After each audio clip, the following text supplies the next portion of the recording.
Uno de los propósitos centrales del proyecto ha sido reconocer que la pertinencia de la educación superior se construye escuchando las voces de los territorios y comprendiendo la diversidad de contextos que existen en Colombia. A continuación, tendremos el conversatorio Experiencias de programas con pertinencia y enfoque territorial. En este espacio conoceremos experiencias que evidencian cómo distintas instituciones han incorporado el enfoque territorial en el diseño y desarrollo de sus programas académicos, fortaleciendo el vínculo entre la formación, las necesidades regionales y el desarrollo social. Invitamos a nuestros panelistas a ocupar sus lugares. Nos permitimos presentarlos uno a uno. Invitamos a la profesora y mayora Cindy Perdomo Campo, integrante del pueblo Nasa del departamento del Cauca. Es licenciada en etnoeducación por la Universidad del Cauca y magíster en estudios sociales de la Universidad Pedagógica Nacional. Ha dedicado su trayectoria al fortalecimiento de la educación propia de los pueblos indígenas desde escenarios comunitarios, el Ministerio de Educación Nacional y la educación superior. Actualmente es docente de la licenciatura en etnoeducación de la Universidad del Cauca, donde también coordina un semillero bilingüe para la formación de maestros indígenas, orientado a la revitalización de la lengua nasa y al fortalecimiento de la educación propia. Bienvenida. Ahora invitamos al profesional John Jairo Franco Arenas, especialista en gerencia de proyectos y magíster en educación y desarrollo humano. Actualmente coordina el proyecto La Universidad en el Campo del Comité Departamental de Cafeteros de Caldas, una estrategia que promueve el acceso, la permanencia y la graduación en la educación superior de jóvenes rurales mediante alianzas con instituciones de educación superior y establecimientos educativos. Su trabajo se centra en el fortalecimiento de modelos educativos rurales y en la articulación entre distintos actores para generar mayores oportunidades de formación y desarrollo para las nuevas generaciones del campo. Bienvenido. Nuestro último panelista, el profesor Mauricio Múnera Gómez, lo invitamos a pasar.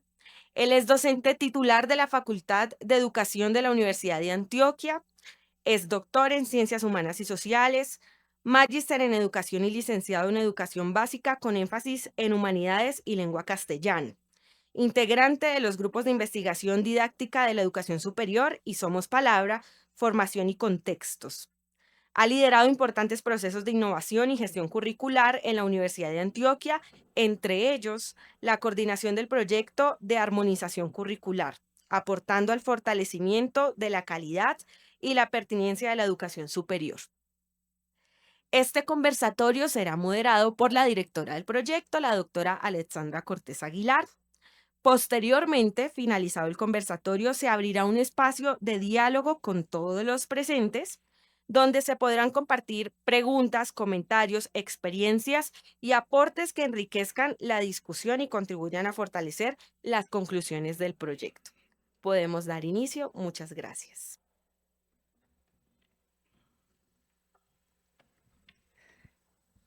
Muy buenos días nuevamente. Para todos, pues ya presentaron a nuestros panelistas, pero también quiero contarles un poquito por qué están aquí, cuál es el propósito de esta conversación. Más arriba, ¿cierto? Nosotros hemos todo este tiempo conversado sobre cómo hacer para tener programas académicos. Creo que me quedé sin audio. ¿Me escuchan? ¿Sí? Bueno. ¿Cómo hacemos para tener programas académicos que sean pertinentes a las necesidades de los territorios? Resulta que eso no es tampoco una reflexión nueva. Estamos enfatizando en esa reflexión este año, pero es que ya veníamos trabajando en las universidades en ese ejercicio. Y en particular, tenemos aquí a nuestros 3 panelistas que ya lo están haciendo y no desde hace 6 meses, ya llevan tiempito haciéndolo.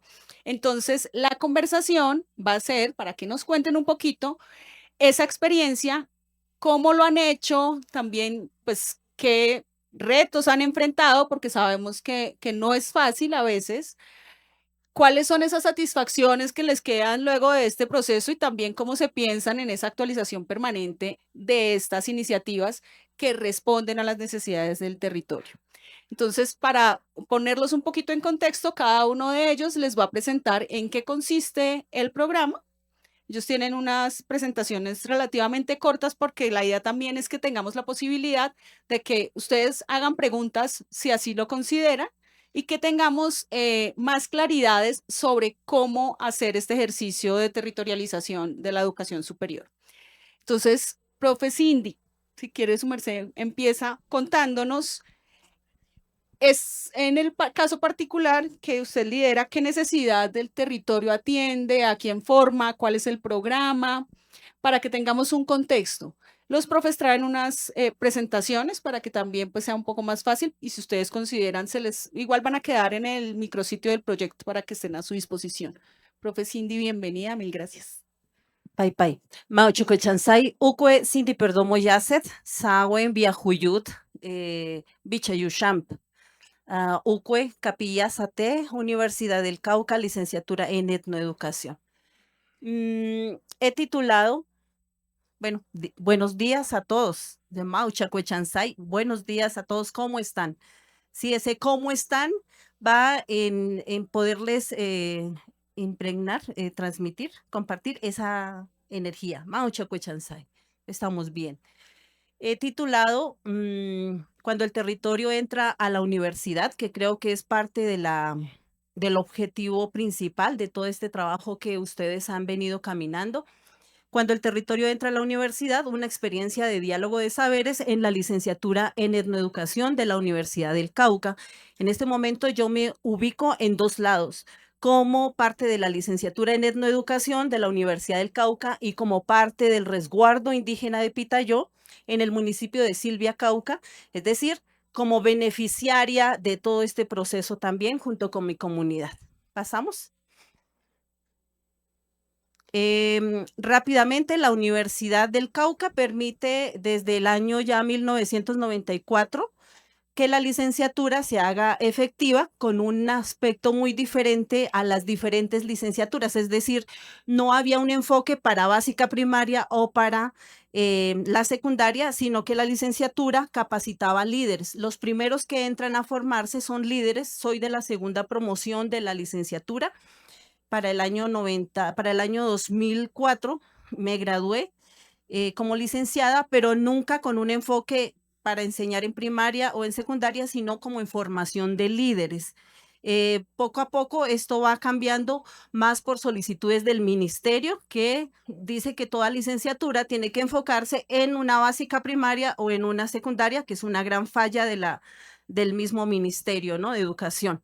Entonces, la licenciatura cumple 32 años con ese recorrido, capacitando líderes y luego ya enfocándose, en este momento se enfoca en básica primaria y con el cambio de la nueva licenciatura, que ya no es licenciatura en etnoeducación, sino que es licenciatura en etnoeducación y ciencias sociales, se enfoca también a básica primaria y secundaria. Es decir, que los maestros, entre comillas, van es formados para atender esta población estudiantil. Y digo entre comillas porque no siempre cuando sale un licenciado se dedica a al campo educativo, sino que a veces surgen otros espacios de formación. Entonces, este es un pequeño resumen y allá está el mapita, porque la licenciatura ha venido trabajando desde los primeros años en diferentes municipios, es decir, que no solamente está en Popayán, sino que también sus profesores se desplazan a atender población en Santander, a atender en población en el resguardo de Pitayó, en el municipio de Silvia, en Guapi.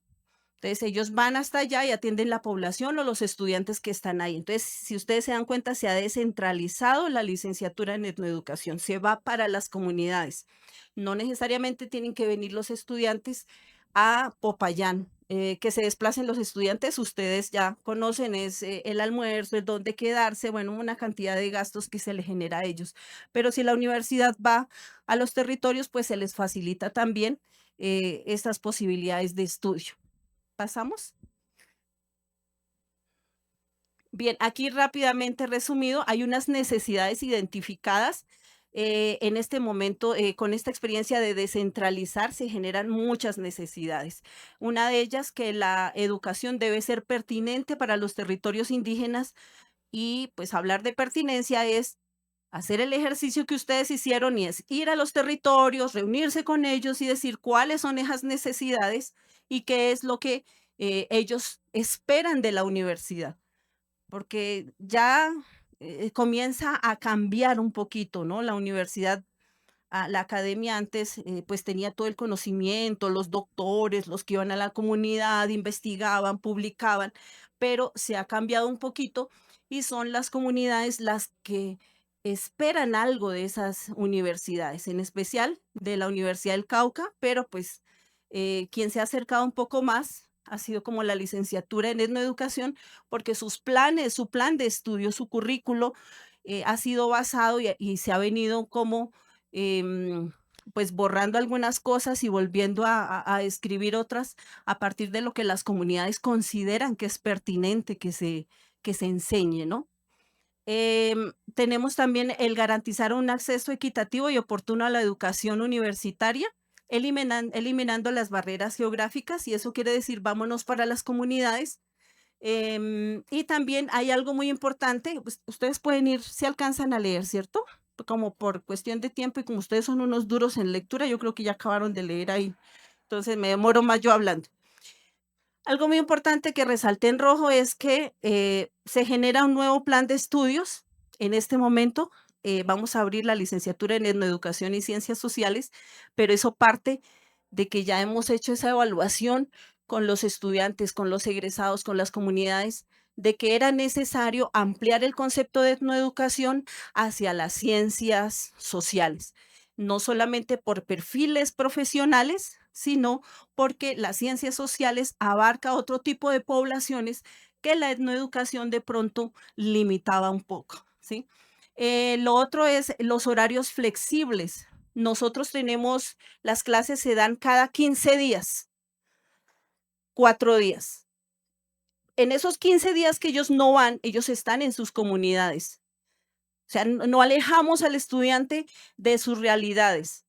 Y cuando ellos llegan, pasamos a otra, por favor. Cuando ellos llegan, pues nos llegan a retroalimentar. Aquí ustedes pueden ver, como van a tener acceso a esta presentación, pueden ver las diferentes posibilidades que generan, ¿no? Que ellos, las diferentes estrategias que se ha realizado la universidad, la licenciatura, para poder acercarnos a la comunidad. Pasamos y vengo a hablarles un poquito. Pasamos, por favor. Vengo a hablarles un poquito, pasamos, esta es la ruta de formación, también pueden acceder, estos son los municipios a los que la licenciatura ha podido llegar desde, bueno, con sus estudiantes y con el proceso de descentralización. Pasamos. Y esta es una manera en que los estudiantes van a las comunidades y también trabajan con los niños, elaboran desde sus habilidades diferentes materiales. En este caso tenemos a Wendy que apoyó a elaborar materiales en Nasayuwe para el proceso de revitalización. Y termino, pasamos. Su merced. Eso. Estos son maestros NASA. Y aquí quería la parte para cerrar. Yo soy del resguardo de Pitayó y en el resguardo de Pitayó los docentes se han reunido de manera autónoma para poder crear materiales y para poder fortalecer su lectura y escritura. El Nasayuwe se escribe también, tiene una manera de escribir, es un alfabeto unificado. Entonces, ellos se capacitan con sus propios lingüistas porque tenemos profesionales lingüistas también. Quería como enfocar ahí. Y ellos trabajan materiales, aprenden a leer y a escribir y son docentes solo nasayuwe hablantes. Hablan el español, pero hablan desde pequeños el nasayuwe. Entonces, aquí la universidad nos ha ayudado diplomando, o sea, certificando esto, pero la universidad no va y cuestiona quién está enseñando, sino que va y apoya. Entonces, eso ha servido mucho para la hoja de vida de los docentes, ese diploma que ha entregado la universidad. Y cualquier cosa, pues podemos irlo ampliando en el conversatorio y de pronto después si están interesados. Muchas gracias. Muchas gracias, profe Cindy. Muchas gracias, profe. Vamos también igual a escuchar la experiencia de Universidad en el Campo del Comité de Cafeteros. Profe John, Muchas gracias. 5 minuticos. Muy buenos días para todos y todas. Un saludo muy especial pues desde el Comité de Cafeteros de Caldas. La directora ejecutiva Natalia Yepes envía un saludo pues muy especial. Eh, no pudo estar acá y lo mismo la doctora Sonia Isabel Villegas, coordinadora de desarrollo social del Comité de Cafeteros de Caldas. Hoy pues acá agradecer a la universidad por la invitación, poder compartir la experiencia de la universidad en el campo que desarrolla el territorio de Caldas en los 27 municipios de este departamento. Es un orgullo pues poder transmitirles a través de estas 2 diapositivas que tenemos y este conversatorio, la manera como hemos desarrollado el proceso de formación profesional desde el 2009 a través de alianzas públicas y privadas, un proyecto que lleva educación superior, técnico y tecnológico a las comunidades rurales del departamento. Esta estrategia pues busca articular esa educación superior con la media pues para que los jóvenes rurales puedan acceder a un título profesional, como lo decía, técnico y tecnológico, y que sean formaciones de calidad y contextualizadas para el territorio. ¿A través de qué hemos logrado este proceso? Nosotros, creo que la pregunta nace de la necesidad que identificamos y en el 2008, 2007, el Comité de Cafeteros de Caldas, desde un área que tiene que es educación, entendió que la necesidad más grande que había era cómo hacer que los jóvenes nos quedáramos en el territorio y nos quedáramos con oportunidades, generando desarrollo, con formación, y eso hizo que empezáramos a trabajar alrededor de un proceso de formación que lograra alcanzar las trayectorias educativas completas, secuenciales y armónicas. Y se logra a través de un proceso de metodologías activas que lidera el Comité de Cafeteros de Caldas a través de un modelo que ustedes creo conocen muy bien y es el modelo Escuela Nueva, ¿cierto? Ya este modelo en Caldas tiene 43 años implementándose en toda la zona rural del departamento de Caldas, y eso ha permitido que los jóvenes que somos egresados de este programa y este proceso, pues nos formemos con oportunidades. ¿Cómo se logra esto? La trayectoria completa entendimos que nace desde los primeros niveles de la formación hasta los últimos. En este caso, llevamos hasta el nivel tecnológico de la universidad, pues llega a los territorios. Pero para que eso se logre, pues debemos atender todos los niveles, desde preescolar, desde la básica primaria, la básica secundaria, y pues ofrecemos el nivel técnico y tecnológico profesional. ¿Cómo se articulan las universidades? Nosotros tenemos una articulación con universidades públicas y privadas que permiten, y pues a través de estrategias de atención presencial combinada y por microcertificaciones, llegamos a todos, al 100% del territorio del departamento de Caldas. ¿Cómo llegamos? Esa articulación pues genera unos ejes articuladores, que es la cultura del emprendimiento y la empresarialidad, que se desarrolla también desde todos los niveles de la formación y que permite que un joven, cuando llegue al nivel técnico, al grado 10º, tenga competencias suficientes y necesarias para ser emprendedor, para enfrentarse a un mundo profesional, y allí es donde entran las universidades. Nosotros tenemos articulación en diferentes programas.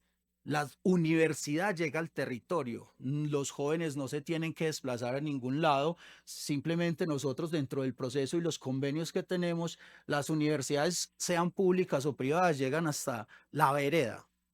Los jóvenes desarrollan un proceso de formación en semana normal en la institución educativa, y los días sábados en una jornada de 8 horas atendiendo a la ruta que nosotros trazamos con las universidades para cumplir con esos créditos académicos. La universidad llega hasta allá y da formación el día sábado. Los jóvenes se concentran en su misma institución y estudian en esta jornada durante 2 años para ser un técnico profesional, y posterior son egresados y técnicos profesionales, hacen un año más para ser tecnólogos profesionales en la formación. Este proceso pues permite articular estas dos líneas y especialmente el empresarismo, y es que nosotros tenemos un contexto en el departamento que es cafetero. Entonces, por eso aprovechamos Escuela I, es el pretexto para desarrollar competencias y que las universidades nos homologan. Hay un proceso de reconocimiento de créditos y es que el 50% de todo lo que ven los jóvenes en la en la institución educativa, la universidad reconoce esos créditos y el joven hace la carrera a la mitad. Es decir, por eso se logra los sábados, porque la institución educativa desarrolla el currículo normal en la semana y el día sábado solo desarrolla clases que no fueron homologadas dentro del currículo de la universidad. Para ir finalizando esta intervención y mostrar la ruta, pues nosotros el pretexto son desarrollar proyectos pedagógicos productivos en las instituciones que nos ayuda a desarrollar un empalme generacional en la educación. Esto hace que los jóvenes desarrollen competencias para quedarse y pues hemos entendido que necesitamos también educación con sentido y por eso también llevamos la universidad en el campo al ciclo CLEI de la formación de adultos. ¿Para qué? Para que los adultos a través de un proceso de microcertificación se puedan formar en competencias también para la vida y para que si quieren continúan en formación profesional, la universidad haga un proceso de reconocimiento de créditos y ellos puedan continuar un proceso de formación también. Entonces, esa necesidad la entendimos y la trabajamos a partir del desarrollo de las trayectorias educativas completas. Muchas gracias. Muy interesante. Muchísimas gracias, Bueno, John. para atrás, para adelante y el siguiente. Ahora, profe Mauricio, observen que las iniciativas son distintas todas. De todas tenemos algo que puede servirnos para lo que tenemos por ahí en mente en nuestras instituciones. Profe Mauricio. Muy buenos días para todos y para todas. Soy Mauricio Munera Gómez, vengo de la Universidad de Antioquia y en esta mañana voy a presentarles el programa de Pedagogía en Ruralidad y Paz, que es un programa co-construido con comunidades del país, de Colombia, y a su vez con equipos interdisciplinarios de la Universidad de Antioquia. Es de los únicos programas de la universidad que fue construido por diferentes unidades académicas, pero que fue el resultado de un trabajo hecho en diferentes departamentos de Colombia. Es un programa que está dirigido a pobladoras y pobladores rurales de Colombia, fundamentalmente líderes y lideresas de comunidades campesinas. Esto tiene que ver con excombatientes, imantes de paz, mujeres de cabeza de hogar y diferentes personas que han hecho parte de comunidades campesinas, indígenas, también campesinas, perdón, afrodescendientes e indígenas, y que se han vinculado a este ejercicio para trabajar en clave de tres asuntos. Uno, que es educación rural; dos, lo que tiene que ver con salud comunitaria; y tres, lo que tiene que ver con gobernanza territorial. Este pregrado tiene una historia de construcción que se remonta al año 2012, gracias a este proyecto RED, que implicó unos diálogos con Cocomasia, con el SEAM y con diferentes ONGs internacionales. En 2015 se dieron diferentes diplomados por todo el país, identificando necesidades territoriales para poder construir el pregrado. Eso es muy importante porque esta fue la base de la construcción curricular del pregrado que se hizo. En 2021 se dio como tal la creación del programa a nivel institucional, implicó una modificación de políticas internas en la universidad. La Universidad de Antioquia lleva más de 30 años en temas de regionalización; sin embargo, en términos de una propuesta como tal de pertinencia, podríamos identificar a tres pregrados: la licenciatura en Pedagogía de la Madre Tierra, este pregrado que presento hoy y el pregrado de básica primaria que se oferta también en territorio. Entonces, en este año como tal se configura este pregrado y hacia el año 2023 se da ya la primera apertura de la cohorte que da inicio en 3 municipios que ya va a presentar. Aquí entonces aparecen los diferentes diplomados que hicimos y las zonas en las que estuvimos trabajando en este tiempo: en Putumayo, en Chocó, en Antioquia, evidentemente, para reconocer que no solamente era una lectura de lo que es Antioquia, sino de lo que es el país. Y ustedes van a ver los nombres de los diplomados que ya aparecen. Muchos de estos nombres dieron lugar a los campos de formación o a los espacios de formación que hacen parte de este plan que ofrece el programa. En términos contextuales, el pregrado se oferta en 3 campus de la Universidad de Antioquia. El primer campus es en la zona del Urabá, en el campus de Turbo. Allí hay unas comunidades anfibias, étnicas y de río, y fundamentalmente se da la participación de consejos comunitarios afro y de resguardos indígenas. En segunda instancia está el nordeste, en el campus de Amalfi. Allí tenemos una ruralidad más de carácter minero energético, también una zona bastante afectada por conflicto armado y de condiciones extractivistas, lo cual demarca o demanda otras miradas curriculares. Y finalmente encontramos la zona del oriente, el campus del Carmen de Viboral, unas propuestas campesinas más de montaña, de sistemas agrarios tradicionales que también incidieron en pensar lo rural. Esto es muy importante porque el pregrado tiene una estructura común, pero se adapta a cada uno de los territorios según las particularidades contextuales que allí se van dando. Los elementos fundamentales del pregrado tienen que ver con la educación popular, la investigación, acción, participación y ese diálogo de saberes. Esto es fundamental, esto último, porque el pregrado, como lo venía diciendo, parte de un reconocimiento y desde un ejercicio de justicia epistémica de los campesinos, los indígenas, los afrodescendientes como sujetos de conocimiento y no solamente como receptáculos de un proceso de formación. De ahí la importancia del ejercicio de los diplomados iniciales.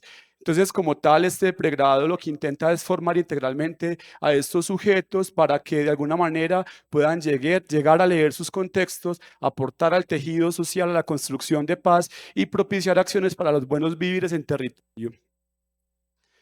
Voy aquí a avanzar. El pregrado tiene un perfil de egreso amplio. Esto es un asunto muy potencial, pero también tiene unas limitaciones que plantearé en la segunda parte del conversatorio. Aquí hay 6 campos que se comprometen en la formación, como maestros y maestras rurales, como gestores de salud colectiva, como gestores de gobernanza territorial, como gestores de paz en diferentes contextos territoriales, como gestores ambientales y como educadores populares y animadores socioculturales. Todo el plan de formación o sus estructuras y sus relaciones dan lugar a estas apuestas de perfil de egreso.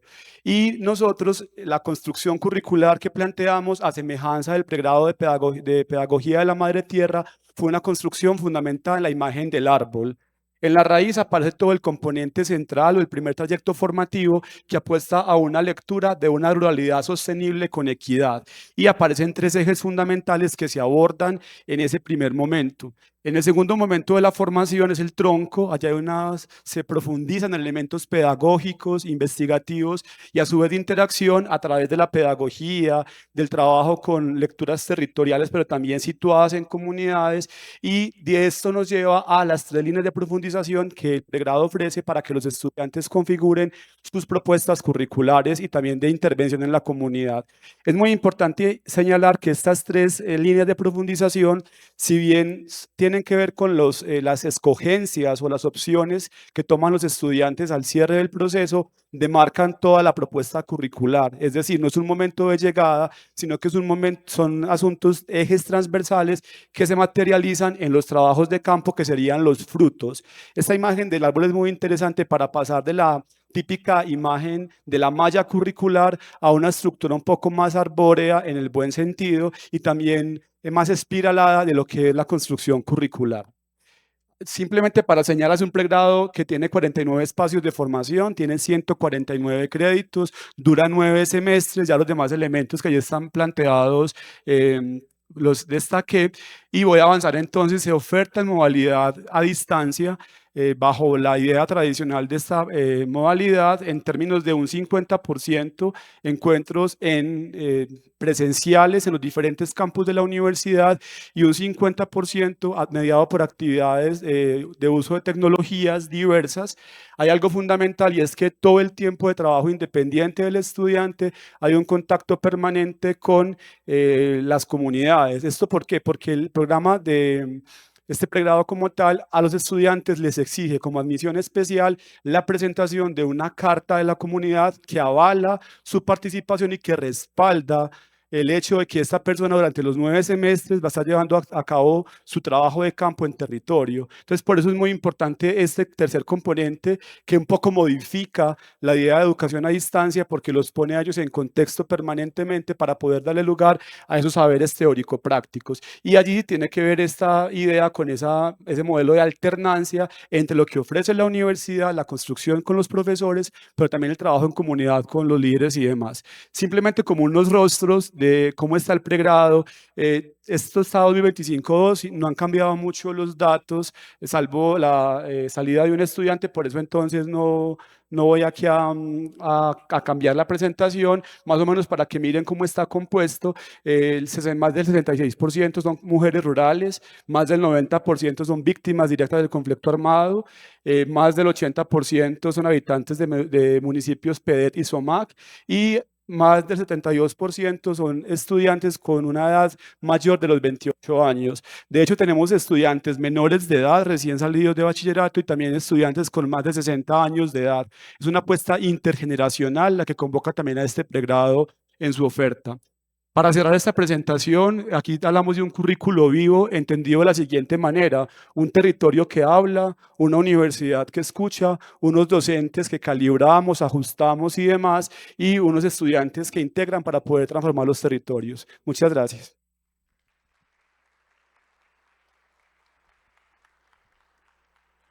Muchísimas gracias, profe Mauricio, y a los tres. Me encargo un poquito. Y a los tres, muchas gracias por ese contexto. Ya con ese contexto han dado respuesta a varias de las preguntas que traíamos. Sin embargo, dado el propósito de lo que queremos hacer con el proyecto, yo quisiera que hiciéramos un énfasis en las prácticas pedagógicas, en las estrategias, escenarios o incluso personas que hacen que en ese programa que ustedes lideran el aprendizaje se dé de otra forma.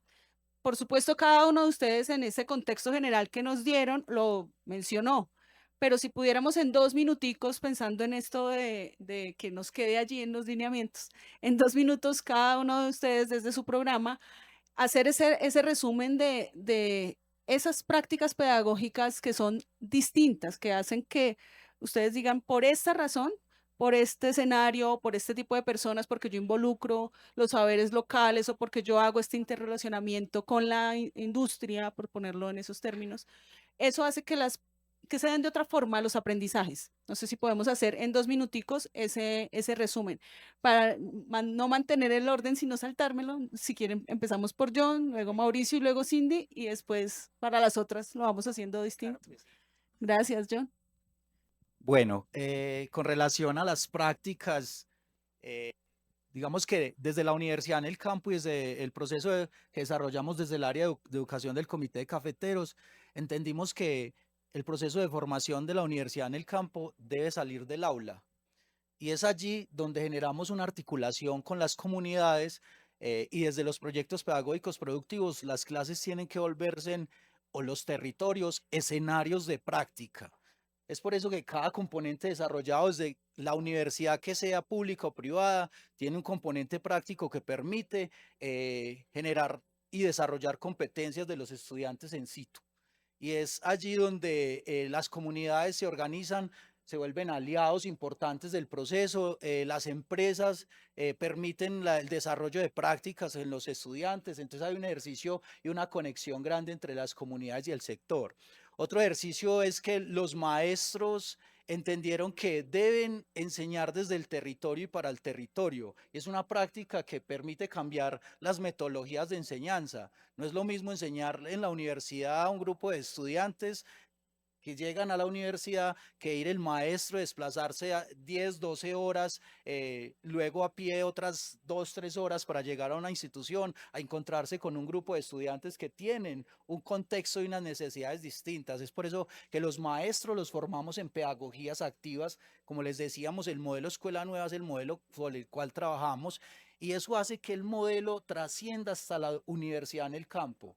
todos los niveles de la formación, desarrolla todos los principios, componentes y estrategias de nuestro modelo y son llevados también a la universidad en el campo. Entonces esas prácticas y esa flexibilidad y esa aplicación de las pedagogías y los principios de las pedagogías activas hacen que se desarrolle una interacción permanente y que el conocimiento sea llevado al contexto de una manera real y práctica. Y otro ejercicio, y con esto finalizo, y es que una práctica que nos ha permitido que las universidades entendieron que los aprendizajes desde lo microcurricular que se ofrece desde la universidad también puede ser desarrollado en las instituciones educativas. Por eso hacen un reconocimiento grande de los créditos que permite que la formación se desarrolle en menos tiempo. Muchas gracias. Muchas gracias, Mauricio. ¿Cuántas universidades están Nosotros en este trabajando momento tenemos 8 universidades, en tanto Caldas? públicas como privadas, articuladas al proyecto.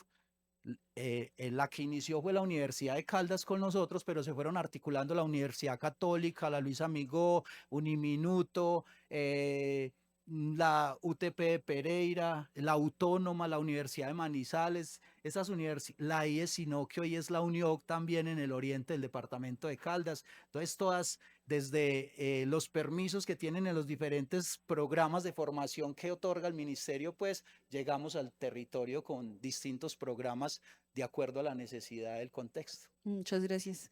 Profe Mauricio, en cuanto a las prácticas pedagógicas que destacamos del programa. Bueno, varios elementos. Lo primero es que este pregrado desde su génesis tiene una condición que obedece a los territorios. Como lo mostraba ahorita, no fue una construcción de profes de la universidad que nos sentamos en una silla a pensar en un programa, sino que fuimos a territorio para leer Colombia y desde ahí pensar la propuesta de formación. Esto lleva a que el pregrado en sus 3 trayectos de formación, en el primero hay una lectura territorial en la cual todos los ejercicios que hacemos a través de las cartografías, a través de las guías de aprendizaje que utilizamos permanentemente, se lleven a cabo la apropiación de las condiciones territoriales y desde esa perspectiva se apropien los contenidos que la universidad ofrece desde su dimensión. En el segundo trayecto hay un elemento importante, un énfasis en todo lo que tiene que ver con investigación, acción, participación, porque mantenemos que la idea de que estos ejercicios deben ser construidos con la comunidad, pero a su vez también nos centramos demasiado en asuntos de planes de vida y de cuidado comunitario, porque desde allí es que pensamos que los estudiantes puedan llevar a cabo actividades y acciones de creación y de investigación en territorio. Y ya al finalizar este ejercicio que tiene que ver con la apuesta de lo que aquí se presentaba como líneas de profundización, son propuestas que los estudiantes llevan a territorio para que eso también puedan transformarse, ajustarse, enriquecerse a partir de lo que ha sido el trayecto de formación en la universidad. Esto ha permitido elementos o asuntos muy interesantes, como por ejemplo que los zonas de reserva campesina puedan allí pensar propuestas pedagógicas que antes no estaban, o como desde el pregrado de estudiantes que no se veían como profesores que eran excombatientes o que eran exmilitares, asumieran un rol de profesores y decidieran también dejar de pensar en la guerra, como lo decía en estos días uno de ellos, dejé de pensar en la guerra para pensar en la docencia y creo que puedo ser profesor. Entonces, el ejercicio permanente de contacto con la comunidad está desde el inicio hasta el final y es un rasgo fundamental. Las prácticas no están al cierre del proceso. El componente teórico práctico de este pregrado y el ejercicio que hacemos todos los profesores hace que se de este modo que describo. Tenemos un espacio permanente que es el encuentro de formador de formadores y en este ejercicio le apostamos a un trabajo fundamental que es la integración curricular.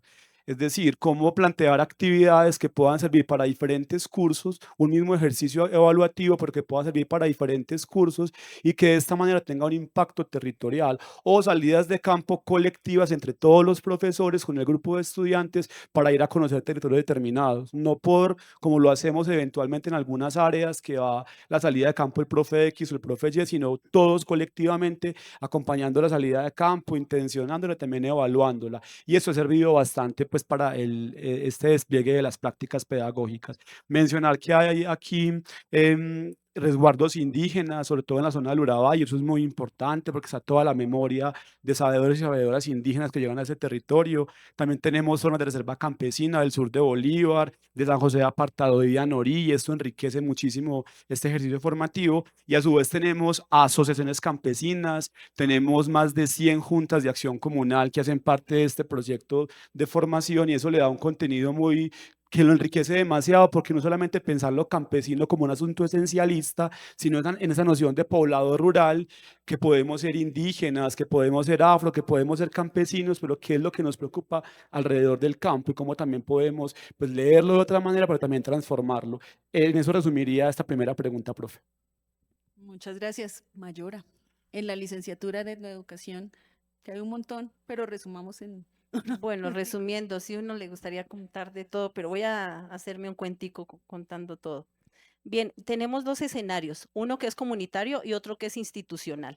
Dentro del institucional tenemos dos prácticas pedagógicas, una que es la práctica formativa, que se da a través de la observación, una observación participante dentro de las instituciones educativas. Y el otro escenario es lo comunitario, porque el horario flexible que les comenté les sirve mucho a los estudiantes para estar en contacto con sus comunidades. Y lo que pasa en las comunidades, por lo general, es muy dialogado y conversado ya en los encuentros presenciales que se hacen, ¿no? Tenemos un proceso dentro del aula, de la parte de la institución, y esa práctica formativa también es alimentada un poco con esos intercambios pedagógicos en otras comunidades, en otras instituciones. Y también hacemos algo muy importante y es poder, muchos de los estudiantes que van son de comunidades indígenas y de comunidades afro.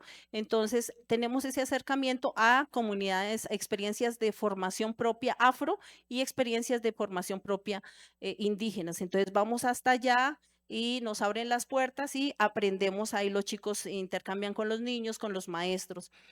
También tenemos una práctica profesional desde el octavo semestre, donde ellos van a sus comunidades e implementan una maleta pedagógica con enfoque etnoeducativo, implementan actividades en el marco de la educación propia, en el marco del CEIP, porque nuestros estudiantes indígenas pues así también lo han solicitado. Y la implementación de la Cátedra de Estudios Afrocolombianos es muy importante porque la población en el Cauca pues también es afro, ¿no?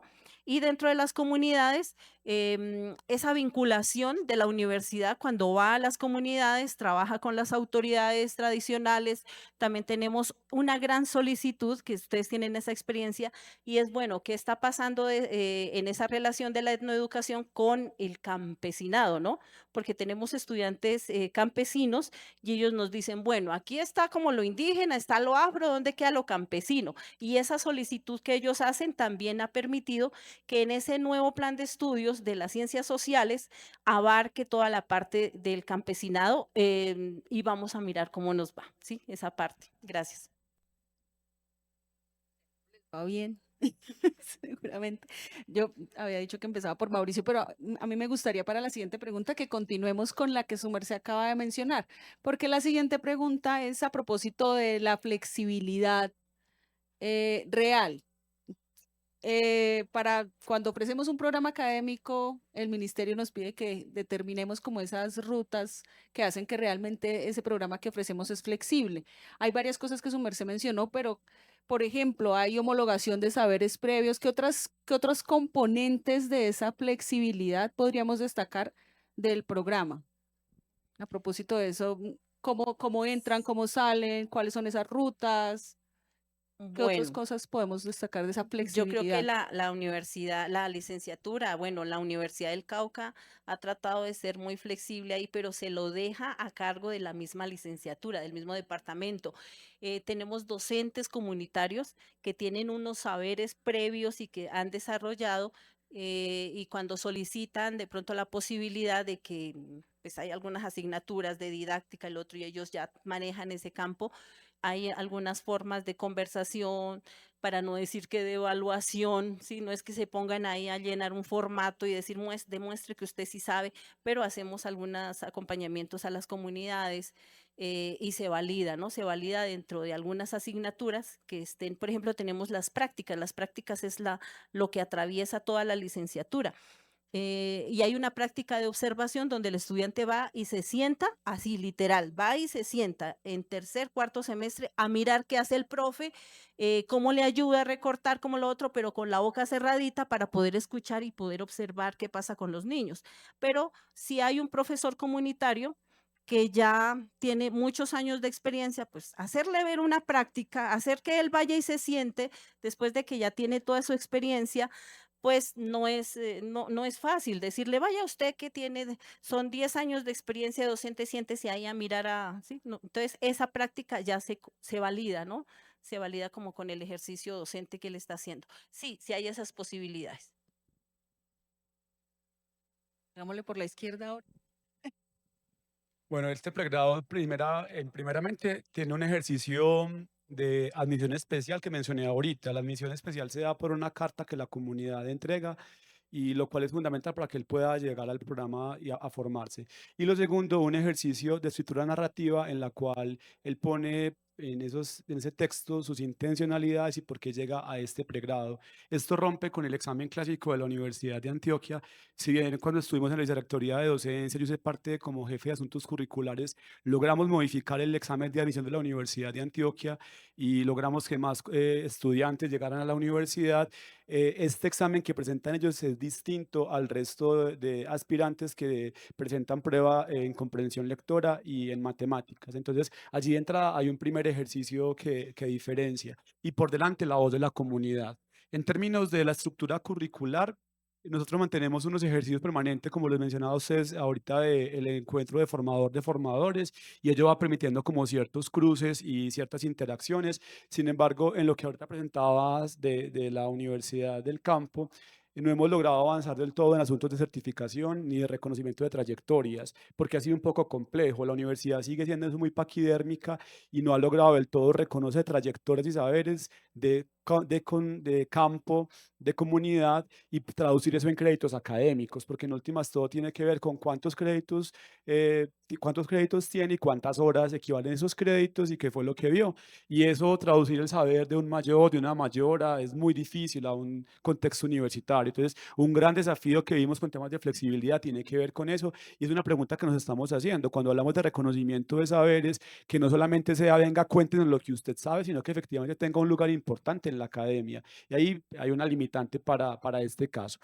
Sin embargo, también mencionar que en la universidad, como hay políticas institucionales, el programa de inglés, que hace parte de esas políticas fundamentales, se logró adecuar a que fuera un inglés en clave de la gobernanza y de la gestión territorial. Es decir, un inglés con mayores aplicaciones para el trabajo comunitario y no solamente con el aprendizaje de normas gramaticales o asuntos básicos del inglés. Sabemos que es importante, pero sabemos también que por el asunto intergeneracional no todo eso se va a lograr. Entonces, ¿cómo darle un uso distinto a la segunda lengua en contextos reales? Y eso también sucedió con el curso de lectura y escritura como prácticas culturales, porque es un curso que se piensa para leer y escribir desde el territorio y no solamente en los asuntos que tienen que ver con lo que la universidad demanda.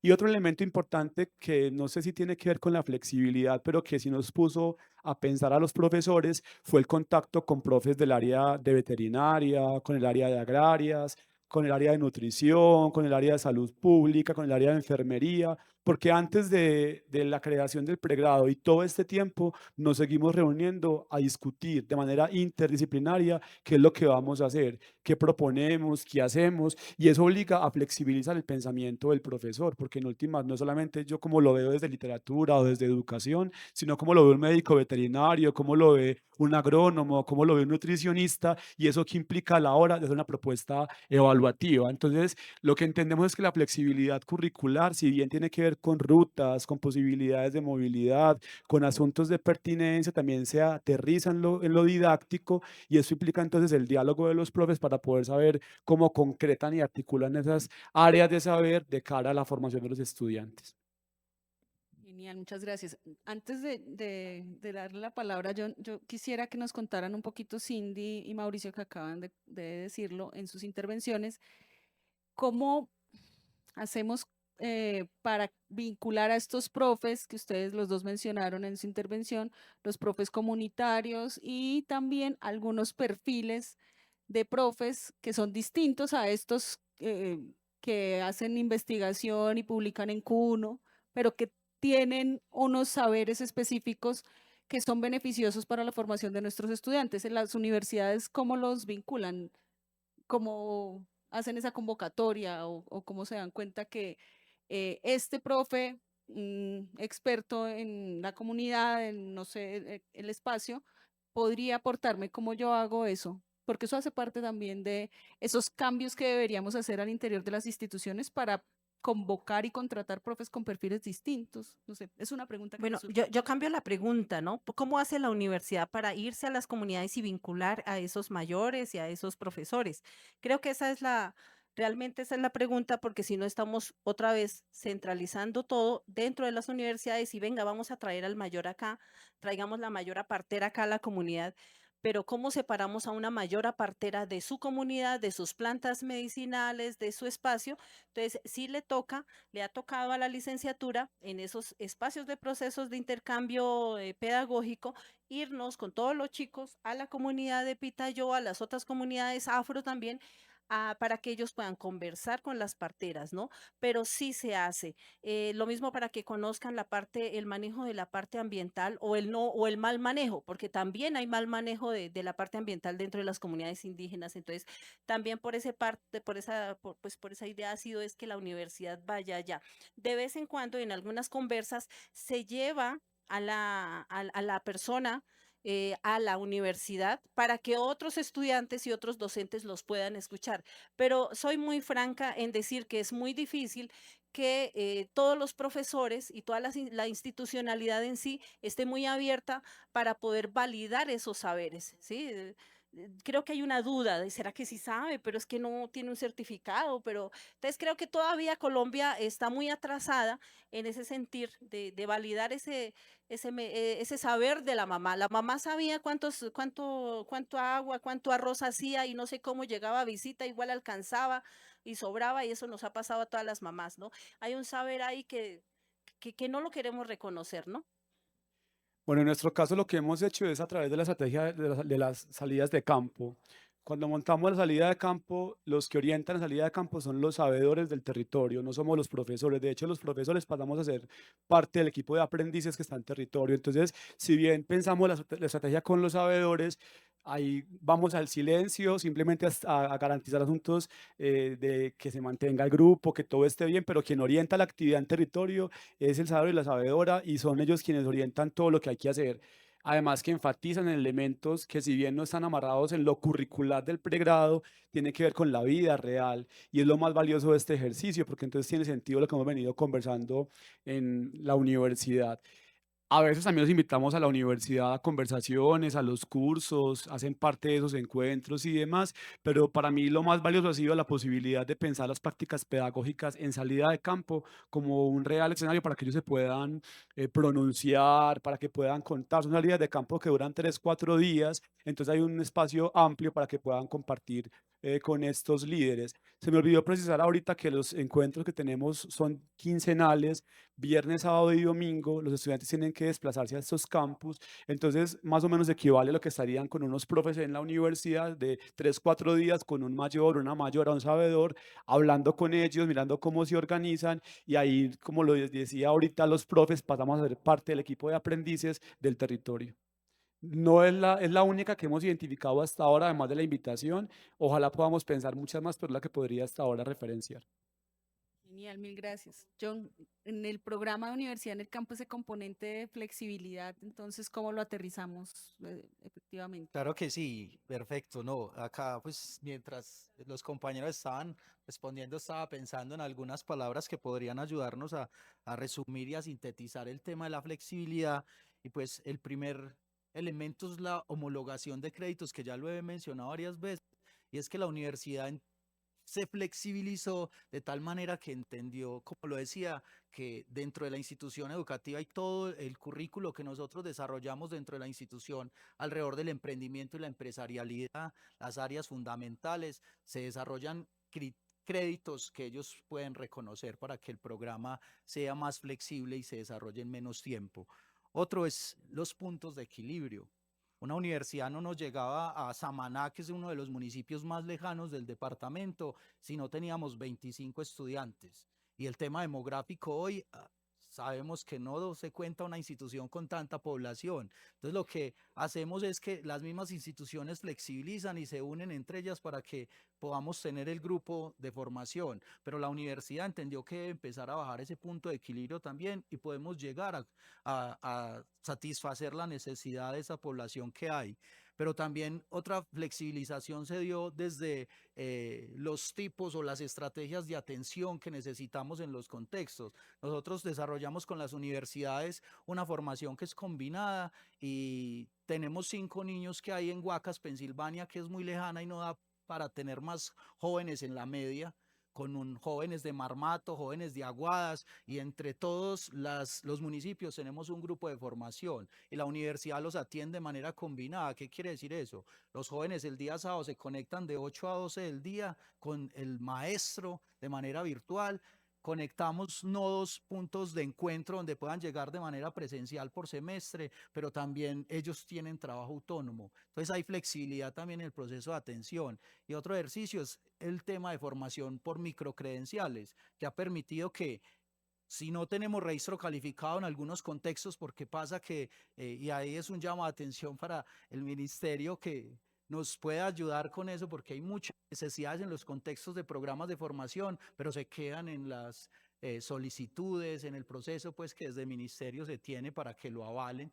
Y esas microcertificaciones nos ayudan a llegar con programas que se desarrollan a través de componentes y que son necesidades que se tienen dentro de los territorios. Otro elemento importante es que las universidades entendieron que la trayectoria debe ser completa y es allí donde no se rompe el proceso de formación del estudiante, se va con una metodología que es activa. Por eso trabajamos con los jóvenes desde la básica primaria hasta el último nivel en una trayectoria educativa completa y una ruta de formación.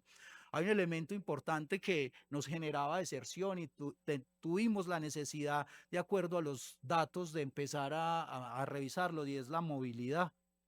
Un joven se iba de una institución por alguna razón, desplazamiento u otra, y abandonaba el programa.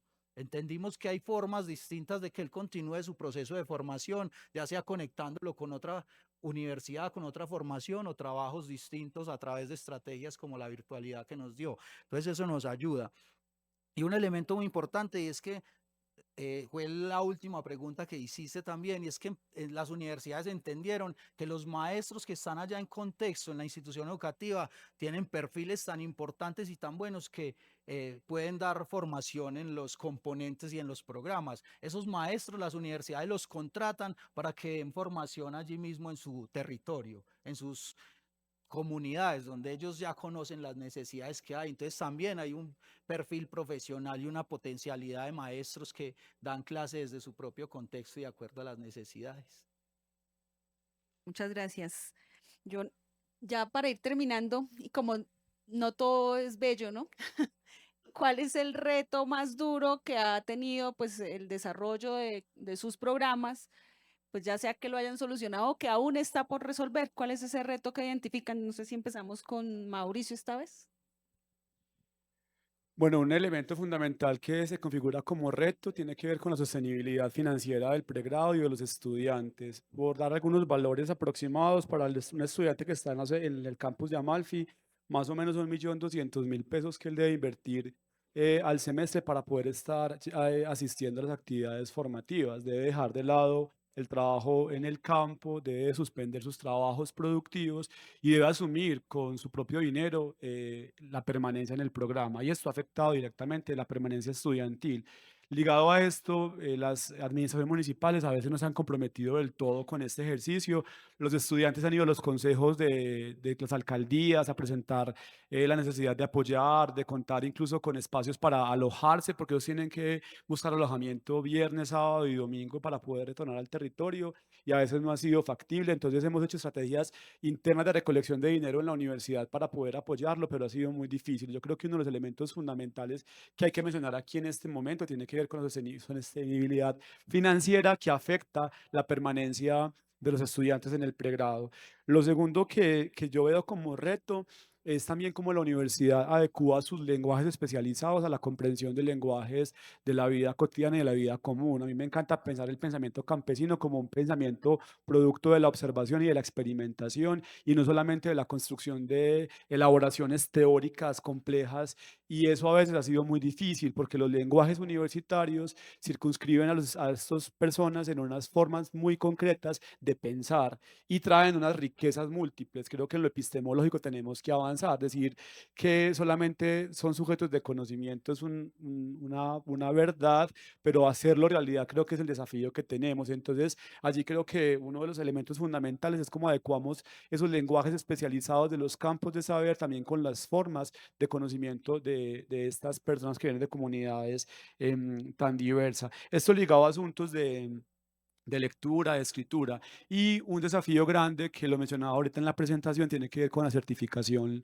y la habilitación también laboral, porque si ustedes ven el perfil de egreso es muy amplio, pero el título que entrega al día de hoy es pedagogo en ruralidad y paz, que esperábamos nosotros tener varios títulos intermedios como en salud comunitaria, en gobernanza territorial, y eso ha sido un asunto complejo, aunque contamos con el Marco Nacional de Cualificaciones. Creo que con el ministerio tendríamos que avanzar cada vez más en cómo esto se logra hacer en pregrados ya construidos, que es una apuesta que se plantea y que ustedes muy bien la muestran en lo que vienen pensando, pero que en la universidad eso resulta muy difícil. Las transformaciones curriculares son lentas, la aprobación por parte del ministerio a veces se vuelve muy lenta.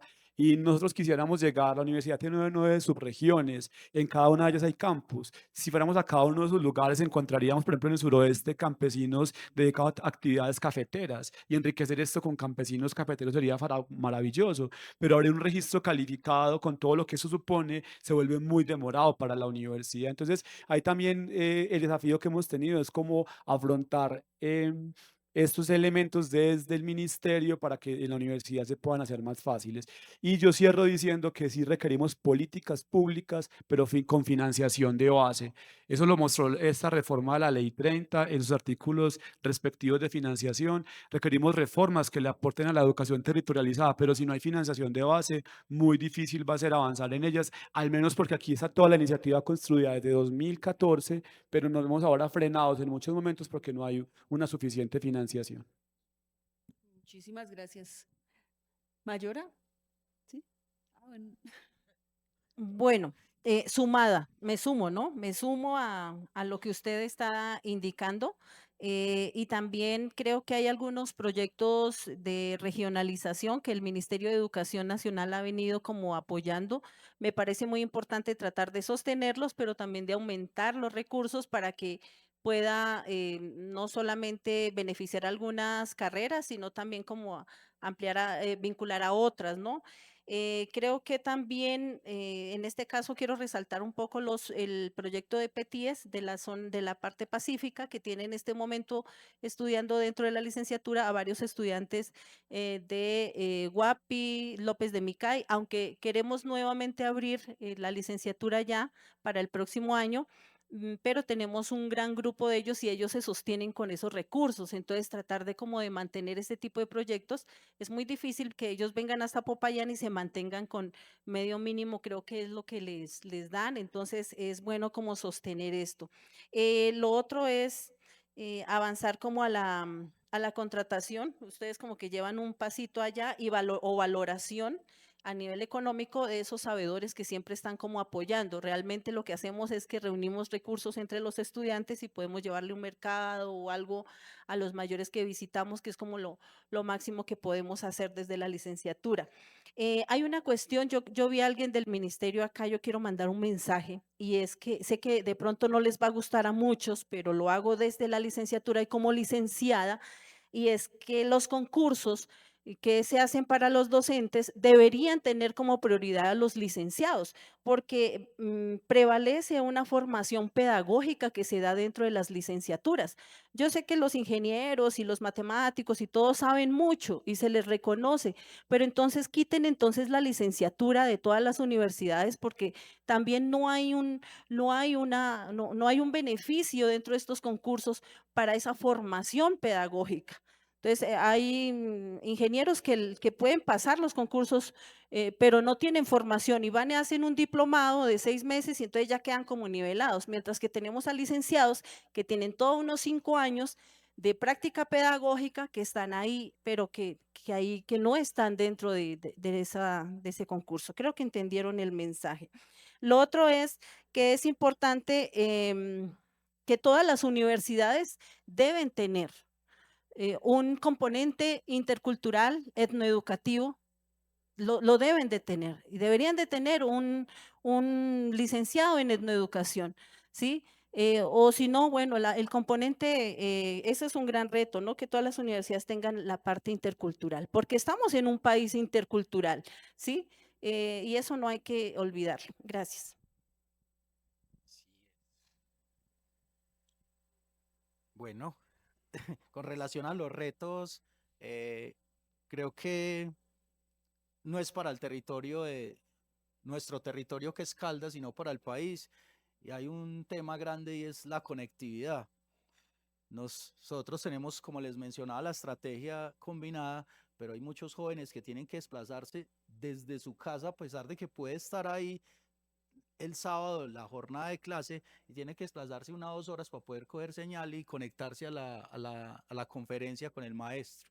Seguimos teniéndose esa dificultad de conectividad para nuestros jóvenes. Hay un tema y otro y es el tema de recursos. Nosotros tenemos una alianza público-privada muy constituida, hay 43 aliados que aportan a la educación que lidera el Comité de Cafeteros en Caldas y que son entidades públicas y privadas, pero a veces los recursos no son suficientes para pagar toda la canasta educativa que conlleva tener un joven en la universidad en el campo. Entonces, eso de recursos siempre va a ser un reto para la gestión desde la alianza, poder tenerlo y cumplir de manera satisfactoria toda la necesidad que hay en el territorio alrededor de la educación superior. Y frente a este reto de recursos, yo creo que un reto también es como a pesar de que la alianza pues, en el territorio de Caldas ya ha consolidado y ya tiene bastantes años y tiene bastantes aliados, pues un reto es cómo se sigue sosteniendo, ¿cierto? Porque los aliados entran, se quedan, pero si no hay resultados, pues también terminan saliendo y dejar de aportar. Entonces, nuestro reto siempre es cómo garantizar la sostenibilidad de esa alianza público-privada para generar el desarrollo en la educación del territorio de Caldas. Y pues me uno a las palabras de los compañeros, el registro calificado pues de acuerdo a la necesidad, porque hay muchos programas que nacieron hace 17 años con el proyecto de la Universidad en el Campo y todavía siguen existiendo. Yo soy egresado de la primera promoción, soy el primer graduado de la Universidad en el Campo y esa formación todavía se está dando desde hace 17 años. Entonces, ¿cómo empezar a renovar programas para que lleguemos con otras posibilidades a los contextos y al territorio de Caldas? Digamos que eso es un reto que hay sentido y que necesitamos empezar a trabajarle fuertemente. Claro. Aproveche que tiene el micrófono. Aprovechar ¿cómo se llama? La desobediencia civil, dijo. Bueno, resulta que dentro de las formaciones de las licenciaturas, es por allá los señor del Ministerio de Educación Nacional, pobre su merced, oiga, sí ve que lo mandaron para acá. Bueno, entonces resulta que exigen el inglés. Yo no estoy, como comunidad indígena, no estamos en desacuerdo que las comunidades indígenas deberían de aprender inglés, claro que sí. Si pueden aprender otro, si ya hablan un idioma, aprendieron el español, no les va a quedar difícil aprender otro idioma, ¿sí? Entonces, es ahí el enfoque que se le da debería dársele un enfoque desde el contexto. Nosotros estamos trabajando con el maestro Óscar Escobar, con el programa Red Polidiversa, dentro de las comunidades, la enseñanza del inglés en contextos indígenas. y se ha trabajado todo un tema de la iconografía desde el contexto. Entonces, algo ya ha funcionado mucho. Entonces, uno va a los proyectos pedagógicos de los niños y el profesor de inglés no los tiene en la clase, sino que él se moviliza allá y aprenden desde el proyecto de gallinas, desde el proyecto de peces, todo, desde la visita a las abuelas, y ha funcionado mucho. Los niños aprenden el inglés porque el inglés tiene que dejar de ser un idioma de poder y ser una herramienta de comunicación. Eso es completamente, estoy segura en eso, ¿sí? Debe dejar de ser un idioma de poder. Entonces, en la universidad debería también tener esa libertad de poder trabajarse ese inglés diferente, ¿sí? Más hacia el contexto. Era uno de los retos que hemos visto problema del inglés en nuestros estudiantes. No, genial, Cindy, por ese aporte, porque la última pregunta que teníamos, pero no sé si están de acuerdo conmigo, era a propósito de esas recomendaciones generales que quisieran hacer ustedes para llevar estos programas a los territorios, pero no sé si están de acuerdo en que ya más o menos quedó allí plasmado cuando hablamos también de los retos, como para que abramos el espacio para que las personas que nos acompañan hagan unas 2 o 3 preguntas, pero Mauricio quiere hacer una precisión y yo quiero también aprovechar que tengo el micrófono de desobediencia civil para hacer una pregunta ahorita después de que vaya John a contestar, y es, en toda esta conversación nosotros hemos hablado mucho del relacionamiento que debemos tener entre diferentes actores de la sociedad.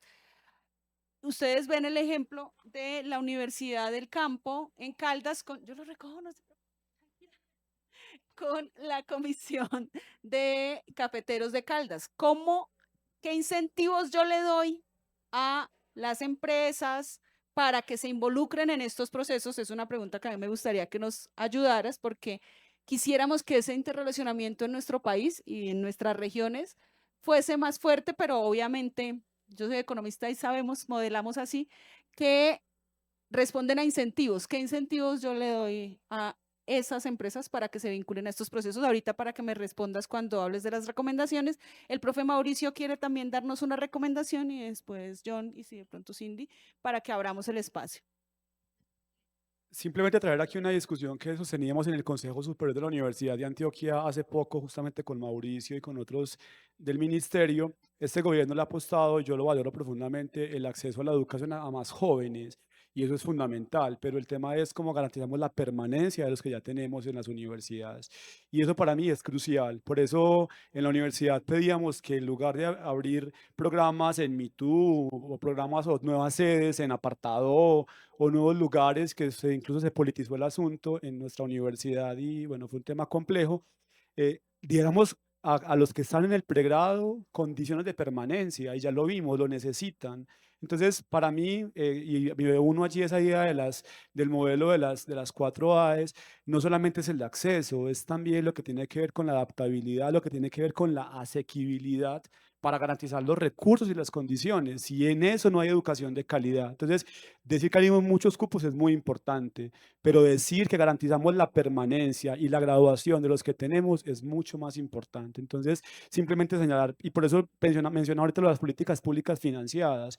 Mire, la Universidad de Antioquia está en una crisis financiera muy grave, y la excusa o la justificación que han dado muchos es que el programa de regionalización es muy costoso, lleva 30 años, y fue el programa que permitió educación en las 9 subregiones de Antioquia. Y ahora dicen, en gran medida, aparte de asuntos de manejos inadecuados de recursos, que el problema es la educación en territorio. Y fue porque esa propuesta de regiones se creó sin una financiación y sin unos techos de ampliación. Entonces, miren la complejidad de pensar asuntos que son valiosos si no le ponemos también una base que indica hasta dónde podemos llegar, o cómo generamos articulaciones público-privadas, conexiones con otros contextos, con otras posibilidades para que haya una mayor oferta y garanticemos en realidad una educación de calidad. Listo, perfecto, no, quería dar un aporte en frente a la pregunta, pero quiero iniciar respondiendo frente a esa incógnita de cómo hacer para que un aliado permanezca, por ejemplo. Los aliados, esos 43 aliados están en esta alianza, y es porque hay resultados que demuestran que vale la pena aportarle a la educación. Y esos resultados tienen que generar evidencias concretas que permitan la toma de decisiones. Nosotros tenemos un aliado y es la CHEC, y la CHEC desde su apuesta social quiere que el territorio esté formado para que generen más desarrollo y más necesidad alrededor de la electrificación. Y es por eso que nosotros desde los resultados, quiero contarles que tenemos un 8.2% de deserción en todo el departamento de Caldas en estos 17 años. Eso significa que en un programa de formación, es decir, en un año o en 2 años que dura un técnico profesional, solo 9 niños se nos van del proceso. Y se nos van porque se van del territorio de Caldas, no porque no les guste la formación. Entonces esa deserción ayuda a que esos indicadores pues para ellos sean importantes y quieran apostarle al proceso de formación.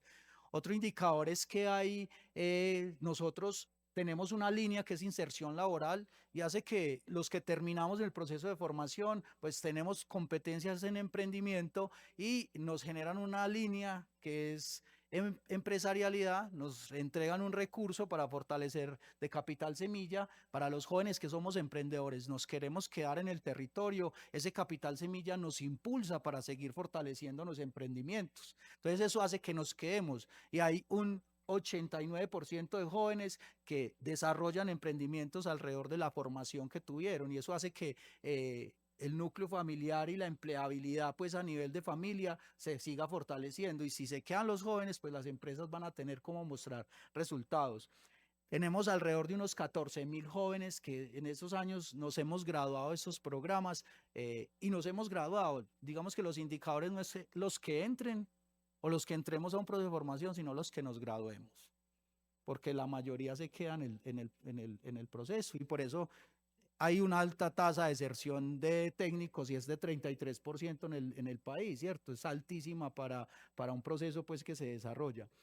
Y quiero contarles que también pues eso hace que la FAO, en este momento quiero contarles que la FAO pues empezó a identificar unos proyectos que son potenciales para el mundo y reconoció la universidad en el campo como una experiencia significativa para el mundo y por eso quiere venir, conocerla y también quiero invitarlos pues para que conozcan Caldas y esta experiencia tan bonita de la cual pues hay conmigo muchos jóvenes egresados.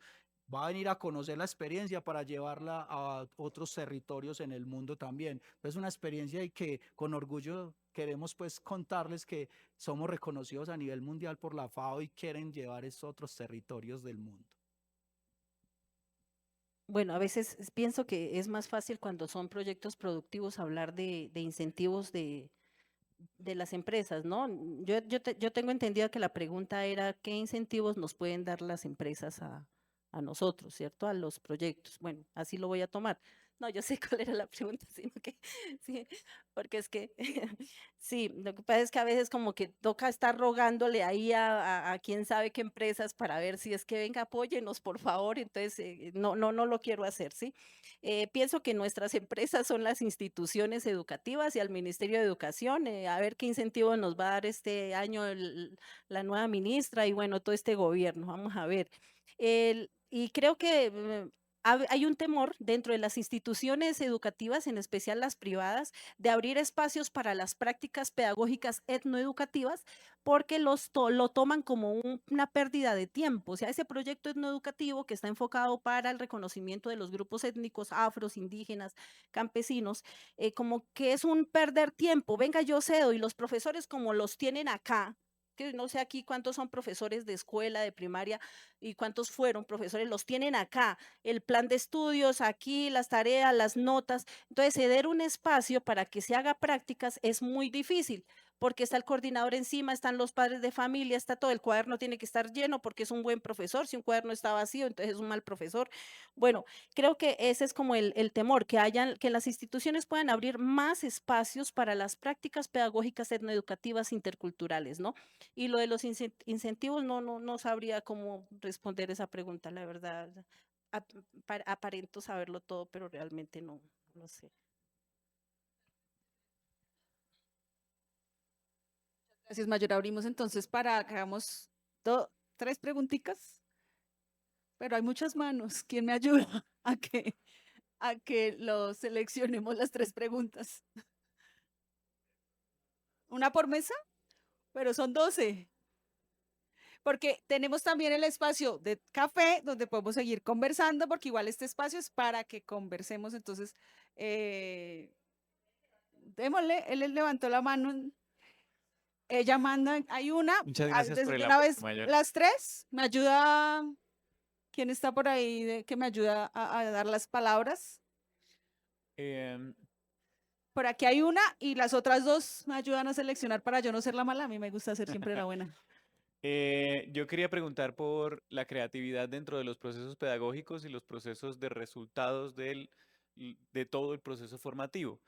Lo digo porque el Ministerio de MinCiencias viene reconociendo desde hace unos años la investigación-creación como posibilidad de resultado que es académico profundo y de conocimiento.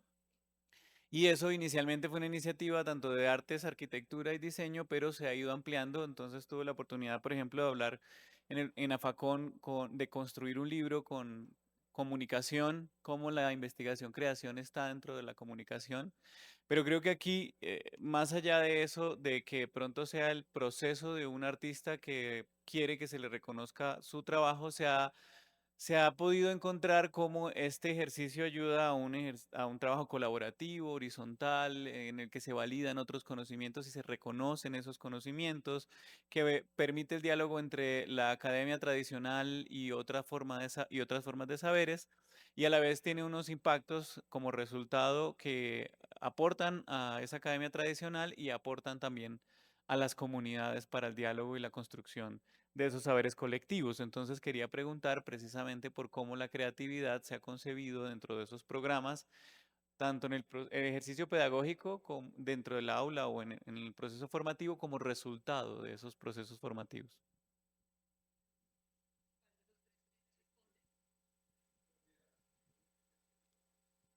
En el pregrado que tenemos, el segundo ciclo tiene justamente un énfasis en esta línea. Primero hay unos abordajes de IAP, luego se pasa a unos trabajos de planes de vida y finalmente se da un espacio de procesos de creación e innovación para la ruralidad.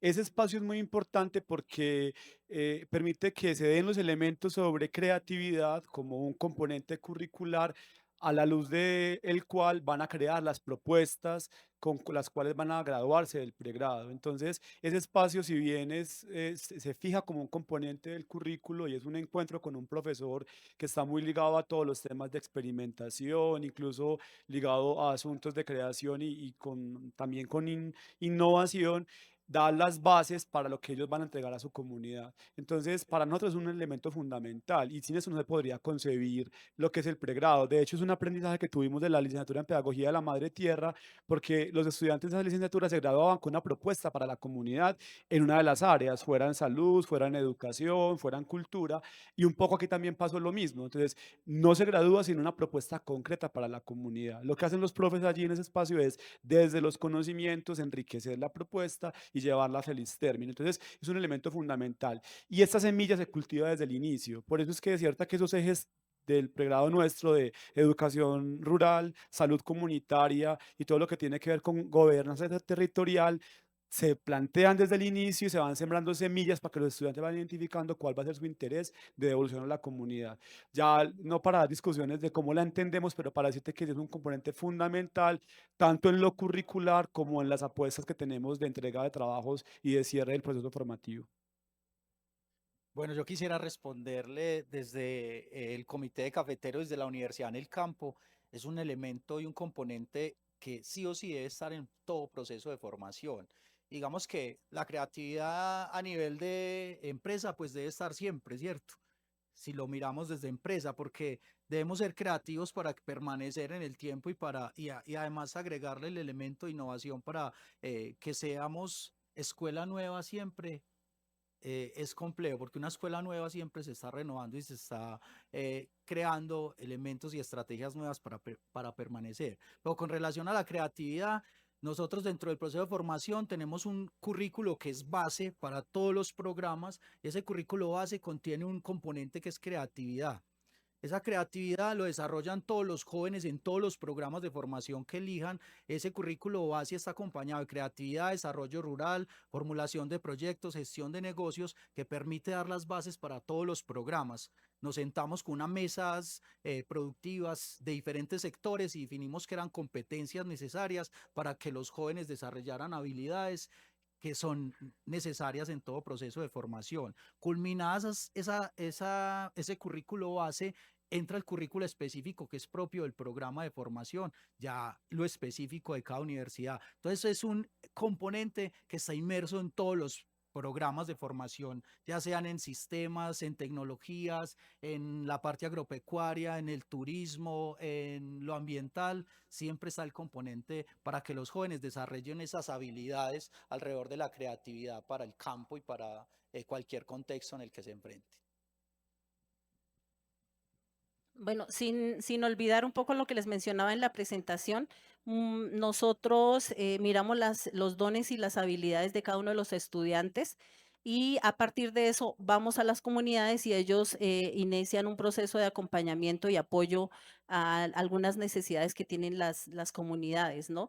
Pero dentro de la licenciatura tenemos una ruta de que es la práctica pedagógica, que era la que ahí la van a poder ver en la presentación, y esa ruta parte desde un reconocimiento del yo con cultura, niñez y crianza y con la historia de vientre. Partimos desde el yo como primer territorio, desde la comunidad, el reconocimiento. Entramos a una revisión de investigación. Hay una formación, un semestre para la formación en investigación y entramos a otro semestre donde se va a trabajar toda la problemática de la institución o del proceso de formación donde el estudiante hizo esa práctica de observación participativa. A partir de ahí hay un semestre donde se va a trabajar toda la didáctica. Los maestros desde las diferentes áreas van a darle herramientas a los estudiantes para que puedan realizar lo que hemos denominado que es la maleta pedagógica etnoeducativa. Ellos diseñan, luego en otro semestre diseñan toda una propuesta frente a esa problemática que observaron durante su práctica formativa dentro de las instituciones o dentro de los procesos de formación, en el caso de comunidades indígenas afro, y ellos elaboran esa propuesta y se van por todo un año para poder realizar esa implementación. Y al final vamos a mirar los resultados. Los resultados pueden ser muy bonitos, también muy difíciles, a veces hay fracasos, pero todo es resultado, ¿sí? No sé, como que es un poquito ahí la ruta en resumido. Muchísimas gracias, Cindy. Como son tantas preguntas, yo vi varias manos levantadas en ciencias sociales y administración para que me ayuden los líderes de mesa a decirme a quién le damos el micrófono, porque además no tengo las gafas puestas. Y también aquí en el área de salud, si no estoy mal, aquí que tenemos ingenierías. Y en ingenierías para que tengamos esas dos preguntas. De todas formas, todas estas preguntas son súper valiosas y quisiéramos también llevarnos respuestas. Entonces, a lo que los invitamos es a que las hagan llegar a los líderes de mesa.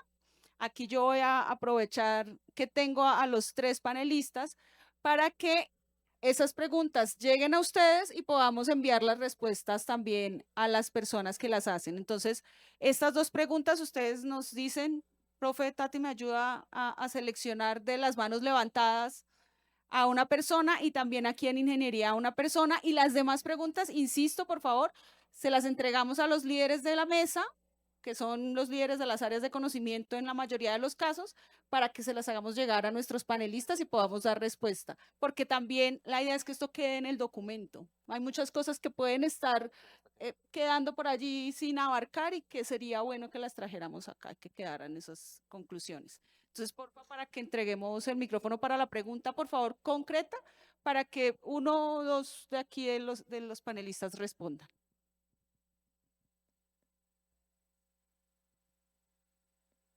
Bueno, muy buenos días a todos y todas. Son en realidad dos preguntas muy concretas y la primera va con relación a lo que decía el doctor Mauricio con respecto al acceso. Me genera cierta preocupación porque normalmente en las universidades la manera de acceder es a través del examen de estado. Es un examen que es homogéneo y que no responde a las necesidades territoriales. Entonces, si estamos hablando de programas que impacten el territorio, ¿Cuál debería ser esa medida, ese rasero para garantizar ese acceso equitativo a la educación superior? Y la otra pregunta está orientada hacia la mayora Cindy y el profe, se me olvidó su nombre, profe, lo siento, John, ¿sí? Y es, ¿cómo se debe orientar la articulación con el sector productivo para que esta formación desde el territorio no se preste solo para, como nos decía el delegado del ministerio, formar obreros, sino realmente generar transformaciones en ese territorio? Profe, gracias por la pregunta. En nuestro caso, la Universidad de Antioquia, la admisión no se da por pruebas de estado, se da por un examen de competencia lectora y competencia matemática, 40 de una y 40 de otra. Con base en ello, hay unos puntos de corte determinados y sobre eso es que se da la clásica admisión a la Universidad de Antioquia. No obstante, programas de la Facultad de Artes, programas de la Facultad de Educación plantean propuestas de admisión especial porque llegan públicos distintos. Por ejemplo, artistas con trayectorias y con recorridos en el país, en música, en arte, en danza. La universidad reconoce unas trayectorias y plantea unos exámenes distintos para ellos que no pasan por la clásica propuesta de las 80 preguntas de matemáticas y de lenguaje. Y lo que pasa en el caso de los programas de pedagogía de la madre tierra, básica primaria y este de pedagogía en ruralidad y paz es una propuesta que tiene que ver con una admisión diferenciada. Efectivamente, si hay unos elementos de diálogo, de conversación con los estudiantes, un conocimiento también de unos saberes previos, pero tiene que ver con un reconocimiento de unos contextos. Entonces, lo que ha hecho la universidad allí, y sobre todo las unidades académicas que lo hemos impulsado, es innovar en las formas de acceder a la universidad. Eso tiene tanto de largo como de ancho. De hecho, cuando yo estuve en la Vicerrectoría de Docencia, eliminamos el puntaje mínimo para ser admitido en la universidad y eso ha generado en la universidad un revolco grandísimo porque estudiantes que con solamente responder 2 preguntas de manera adecuada pasan a la universidad y la pregunta es ¿qué hacemos con los estudiantes que vienen con bajos rendimientos a la Universidad de Antioquia? Entonces la universidad, por eso decía, el tema no solamente es el acceso, ¿qué le correspondía a la Universidad de Antioquia en su momento y a la Vicerrectoría de Docencia que no lo ha hecho? Es transformar las formas de permanencia académica de los estudiantes, construir formas de acompañamiento a los estudiantes y a los profesores. Entonces, por eso digo que el asunto a veces se pone en cuántos llegan y ese no ha de ser el único elemento de la ecuación que nos ha de interesar, es cuántos llegan, cuántos permanecen y cuántos se gradúan. Una deserción que llega casi al 50%, una deserción muy alta, del 50%, o sea, 50 se nos van. Y entonces, ¿cuántos nos quedan en un proceso de formación de los que llegaron a la universidad? Eso por generalizarlo, evidentemente hay diferencias en las áreas. Entonces,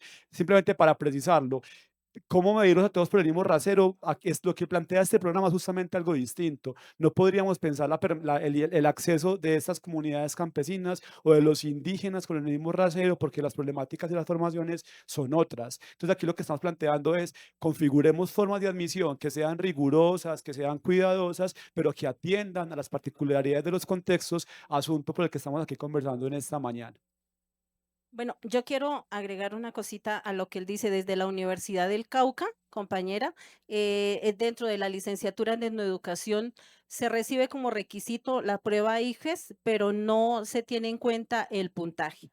Se tiene en cuenta también una entrevista que se le hace a los estudiantes en relación a la motivación de entrar a estudiar la licenciatura, porque muchos llegan a la licenciatura porque no pasaron a medicina, porque no pasaron a otro, y ven la licenciatura como la posibilidad de vincularse a la universidad y a través de la entrevista es donde queremos como frenar un poco ese asunto y mirar esa motivación que los lleva a estudiar la licenciatura, ¿no? Entonces, dentro de la universidad existe el programa Permanecer, que es un grupo que apoya procesos de refuerzo desde la lectoescritura y la matemática, porque sí llegan muchos estudiantes con falencias en diferentes saberes, entre ellos está la lectura y la escritura.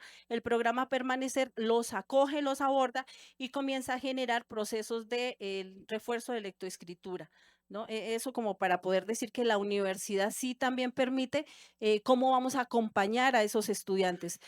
Porque también dentro de las comunidades creo que hay que reforzar un poco más esos procesos de lectura y escritura, en especial en la básica primaria, que es donde no se está haciendo, ¿no? Listo, perfecto. Quisiera responder a la pregunta que hace con relación a la articulación, y es que nosotros desde el inicio de año hacemos un mapa de actores un mapa de aliados por cada uno de los municipios. Y eso permite identificar, de acuerdo al programa de formación, con qué actores se puede empezar a relacionar la formación para desarrollar esas prácticas. Y una estrategia que nos vimos en la necesidad de implementar en el proyecto de la Universidad en el Campo, y es un comité de aseguramiento a la calidad. Ese comité de aseguramiento a la calidad en cada uno de los municipios tiene representantes del sector productivo, la Secretaría de Educación, las instituciones educativas, los padres de familia, egresados, y ellos de manera periódica se reúnen y empiezan a revisar y a gestionar procesos que permitan desarrollar esa articulación con el sector productivo en cada contexto y que permita al apoyo de prácticas con los estudiantes. Entonces, movilizan a nivel interno en cada municipio toda la gestión necesaria para que el proyecto se desarrolle de manera exitosa de acuerdo a cada una de las necesidades que hay. Frente a eso, pues nosotros también tenemos como un grupo de personas que están, de personas de instituciones, no solamente educativas, sino que también pertenecen a otros grupos de trabajo. Entre ellos, por ejemplo, tenemos a las casas de formación independientes o procesos de formación, los cabildos, las instituciones educativas. Sí hemos tenido acercamiento a secretarías de educación también, y también a casas de la cultura. No hemos tenido acceso o acercamientos a empresas de producción. Creo que es un reto, ahora me llevo como esa idea. Y lo que hacemos es poder vincularlos a ellos dentro también del proceso de formación, no solamente a través de las visitas de campo, sino que ellos pueden llegar también a la licenciatura a poder compartir esos saberes, que es como, no sé si logro responder en algo.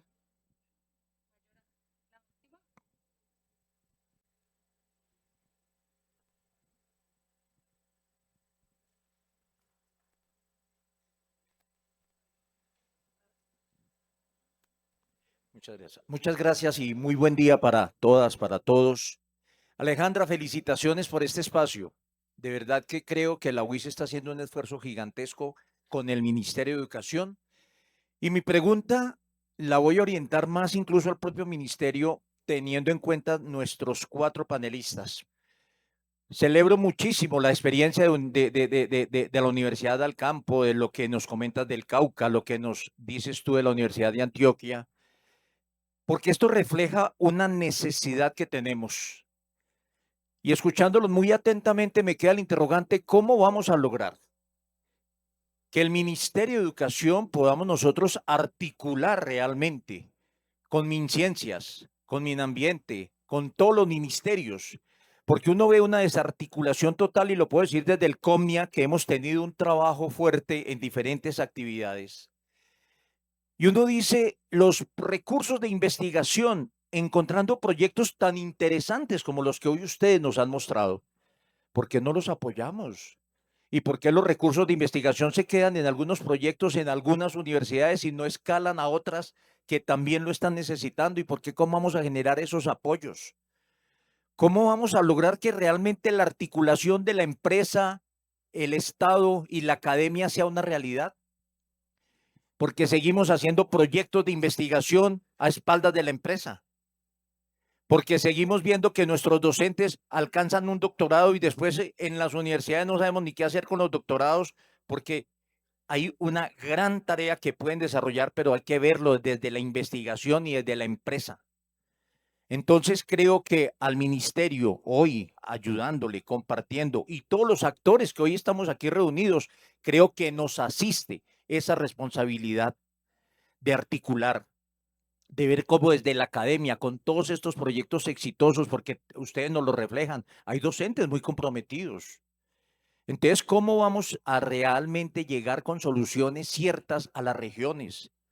Y que no nos pase lo que acabamos de ver en los encuentros regionales que se están haciendo con la Sociedad Colombiana de Ingenieros, y llegamos nosotros a San Andrés a hacer un encuentro regional y nos encontramos que con las soluciones de vivienda que se dieron a raíz del huracán Iota, llegan unas soluciones de Bogotá con casas metálicas, donde no se consulta la ingeniería regional.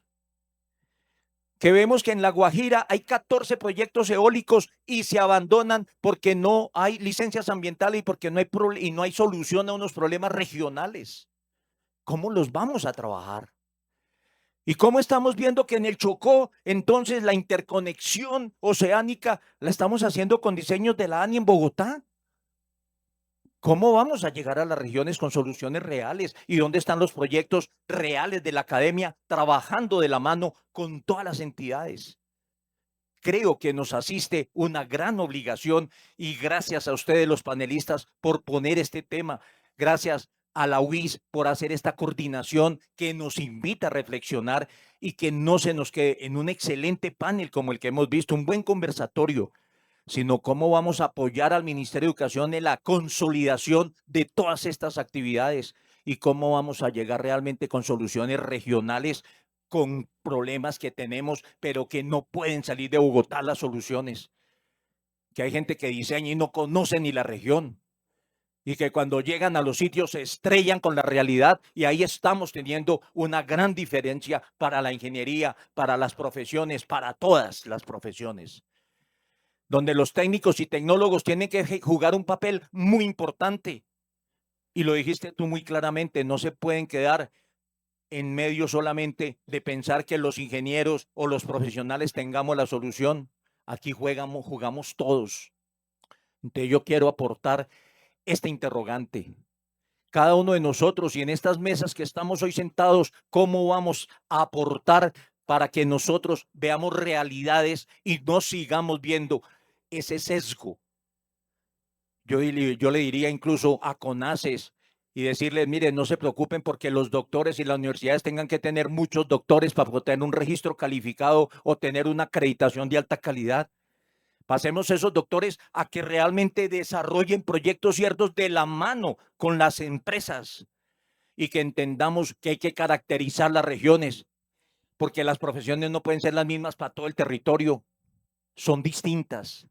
Y yo creo que por ahí es, y entonces mi interrogante, Alejandra, lo planteo para todos nosotros, partiendo de esta buena exposición que ustedes nos han hecho, cómo vamos a ayudar y cómo nos enlazamos realmente con todos los ministerios para hacer que los proyectos sean realidad y que las regiones realmente reciban esa ingeniería que se necesitan.